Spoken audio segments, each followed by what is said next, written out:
जिस पे आप लोग खड़े हैं ना, ये ठाकुर जी का प्रथम रासलीला मंडल है। वाह। श्री राधा रानी की असीम कृपा करुणा से आप श्री राधा रानी की प्रमुख अष्ट सखी श्री चंपकलता जी के प्रागट्य स्थल के दर्शन करेंगे। बरसाना से 8 किलोमीटर दूर करेला गांव में श्री राधा रानी जी की अष्ट सखी चंपकलता जी का प्रागट्य हुआ है। ये स्थल भगवान श्री कृष्ण की रासलीलाओं का प्रागट्य स्थल भी है। इसी गांव के श्री घमंड देवाचार्य जी ने श्री ठाकुर जी की आज्ञा से उनकी लीलाओं का रासलीलाओं के माध्यम से जगत में प्रचार प्रसार किया। श्री कृष्ण ने अपने हाथों से उन्हें अपना मुकुट दिया और श्री राधा रानी ने उन्हें अपनी चंद्रिका भेंट की। उन्हीं मुकुट चंद्रिकाओं को ब्रजवासी ब्राह्मण बालकों के मस्तक पर धारण करा के उन्होंने रासलीलाओं को प्रकट किया है। पृथ्वी का प्रथम रासमंडल जहां पहली रासलीला हुई है वह भी इसी करेला गांव में विराजित है। श्री चंपकलता जी राधा रानी की रसोई सेवा में रहती हैं और श्री राधा कृष्ण को नित्य नवीन सामग्री व्यंजन बनाकर उनकी नित्य सेवा करती हैं। यहाँ के बारे में बाबा हमको कुछ बताओ। हमारे ठाकुर जी का नाम तो रास बिहारी भगवान। जय हो। अष्ट सखियों में से चौथे नंबर की सखी ये चंपकलता जी, ये चित्रा जी। चित्रा जी का काम तो फोटोग्राफरी का। अच्छा। हाँ, चित्र बनाती थी। चित्र बनाती थी। हाँ। चंपकलता की ड्यूटी राधा रानी के लिए रसोई बनाने की। जय हो। खोआ से जो मिठाइयाँ बनती हैं ना, उनको बनाने में ये बहुत ही निपुण हैं। दूध घर की जो सामग्री है, दूध घर की सामग्री है, उनको बनाने में ये बहुत ही निपुण है। खांड के करुए बनते हैं ना, मिश्री से जो पदार्थ बनते हैं उनको भी अच्छी तरह बनाती हैं। राधा रानी के लिए खेलने के लिए मिट्टी के खेल खुना भी बनाती हैं। ब्रज की गुलमलताओं की रखवाली ही यही कराती हैं। और पिया पीतम में आपस में मान हो जाता है तो मान भी भंग कराती हैं। और चवर सेवा, जहाँ देखो कितनी मिठाई बना के रखी हैं। सुखित सरिस प्रिय स्वादिष्ट भोजन, हाँ, पर युगल उचित अनुसार प्रयोजन। युगल सरकार की इच्छा के अनुसार ही बनाती है। नव नूतन नित रुचिकर व्यंजन, मधुर सुगंधित खोआ मिष्टान, पीतम प्यारी अत आनंद, चंपकलता सखी परमानंद। जय हो। अति विशिष्ट उत्कृष्ट रसोई, पाक कला पारंगत होई, बर्फी पेड़ा और कलाकंद, चंपकलता मन अत आनंद। ये तो रही चंपकलता की सेवा।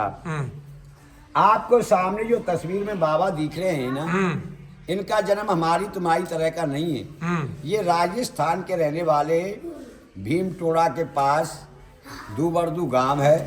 इनका शरीर ब्राह्मण कुल का है। इनके पिताजी का नाम था बौदेव जी।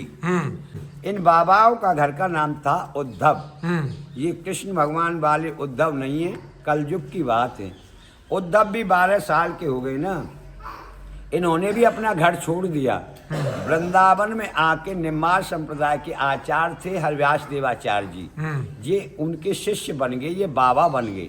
ये भगवान के भजन में मस्त रहते थे, किसी से बोलते नहीं थे।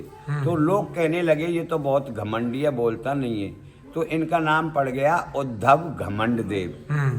यहाँ सुंदर स्थान देखकर, रमणीक स्थान देखकर इन्होंने ऐसी घनघोर कठिन तपस्या की कि पिया पीतम राधा कृष्ण को प्रकट कर लिया। तब भगवान ने इनको आदेश दिया, आप गांव से ब्राह्मणों के बच्चे लो, राधा कृष्ण बनाओ, मेरी रासलीला का प्रचार प्रसार करो। सामने देखो भगवान अपना मुकुट दे रहे हैं इनके लिए, राधिका जी अपनी चंद्रिका जी दे रही हैं। इनको बच्चों के सिर पर धारण करना, धारण करते ही समझना हम ही खेल रहे हैं। वाह। बच्चों के अंदर हमारा आवेश आएगा, उनको सुतई लीलाओं का ज्ञात होता चला जाएगा। इनसे तो भगवान ने बात की, ब्राह्मणों को सुखने में आदेश दिया, एक साधु आपसे बच्चा मांगने के लिए आएगा, उससे मने मत करना, बच्चे दे देना।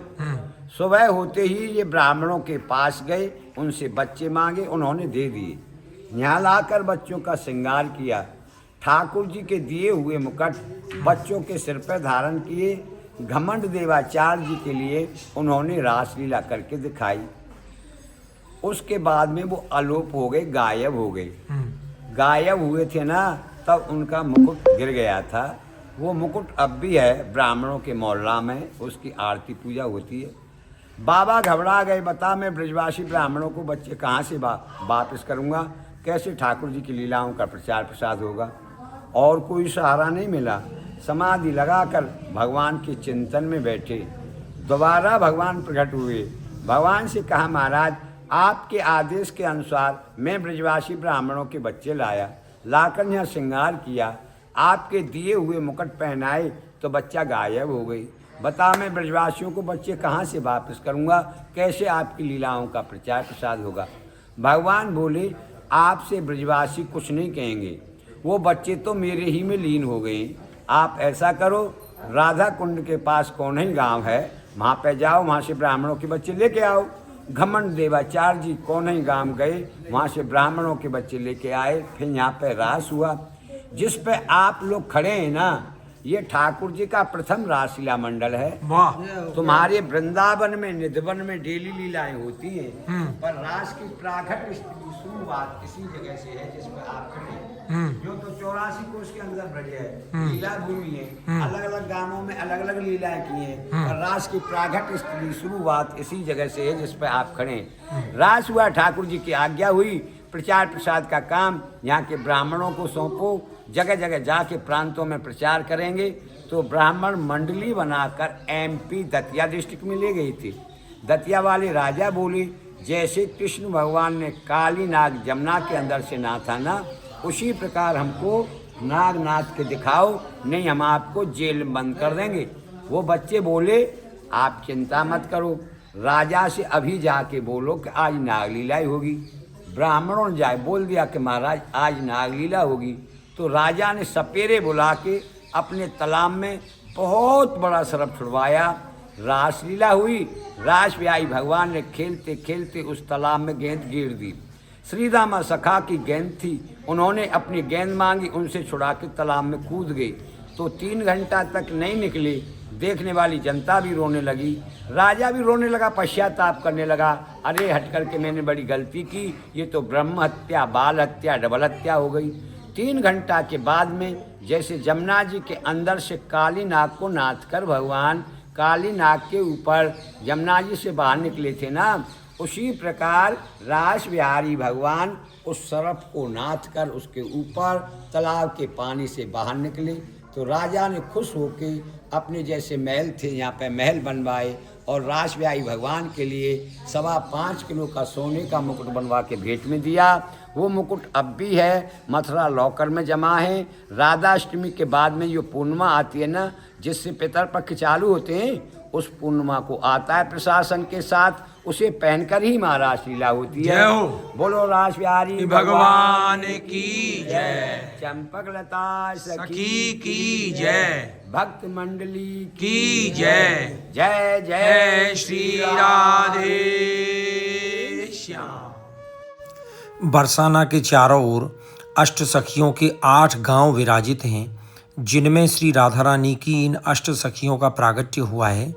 ललिता सखी का ऊंचा गांव, विशाखा सखी का कमई गांव और चंपक लता जिनका ये करहेला गांव है, चित्रा सखी का चिकसोली गांव, तुंग विद्या डभारा गांव, इंदुलेखा का आजनोक गांव, रंग देवी का राकोली और सुदेवी का सुनहरा गांव, ये 8 गांव यहीं आसपास विराजित हैं।